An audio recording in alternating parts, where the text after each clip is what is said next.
Nous allons aborder la méthode de représentation la plus utile et la plus utilisée en dessin technique bâtiment, les vues en coupe. Une vue en coupe est une représentation graphique qui permet de montrer les détails intérieurs d'une pièce. Prenons un exemple. Soit une pièce dont on veut faire une coupe passant par un plan vertical qu'on appelle le plan de coupe. On écarte le morceau A du morceau B, puis on enlève le morceau A et on garde le morceau B. On réalise le dessin du morceau B en projection orthogonale.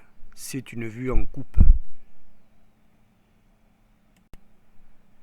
Les coupes se représentent conventionnellement avec 1. Le contour de la partie coupée en traits forts. 2. L'intérieur de la partie coupée est hachuré. 3.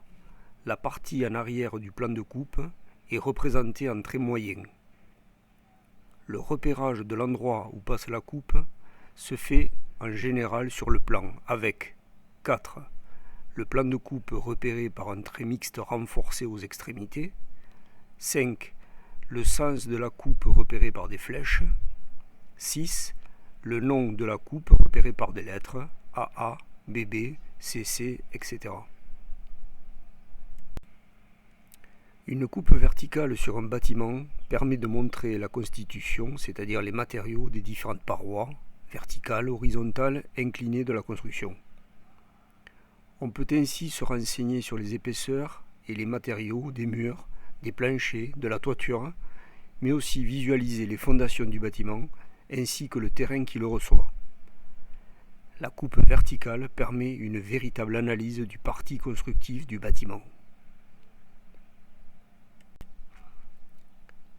Le plan est une coupe horizontale située à 1 mètre du sol fini. C'est le dessin le plus utilisé pour construire un bâtiment.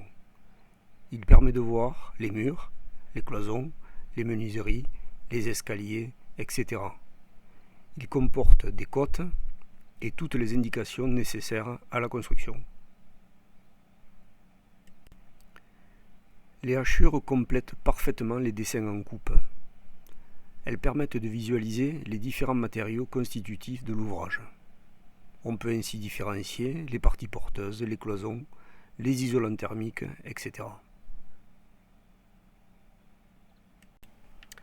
En dessin technique, on utilise parfois des coupes particulières. On trouve donc les coupes locales sur une partie d'ouvrage, les coupes brisées à plan parallèle, les demi-coupes, les coupes brisées à plan séquent. La différence entre une coupe et une section. Quand on fait une section, on ne représente que la partie coupée.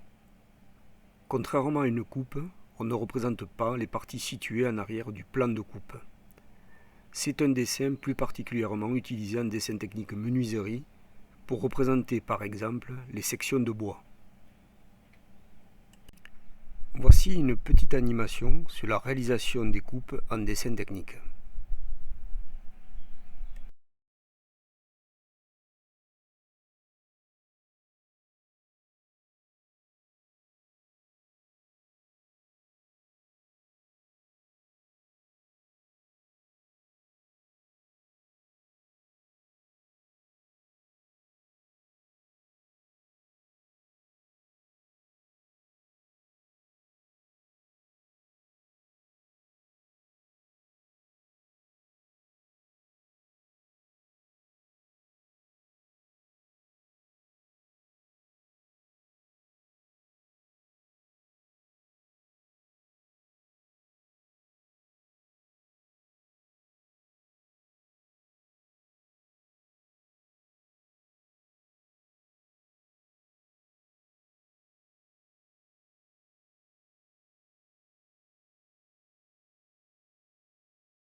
terminer, nous parlerons de la DAO, dessin assisté par ordinateur, et de la CAO, conception assistée par ordinateur.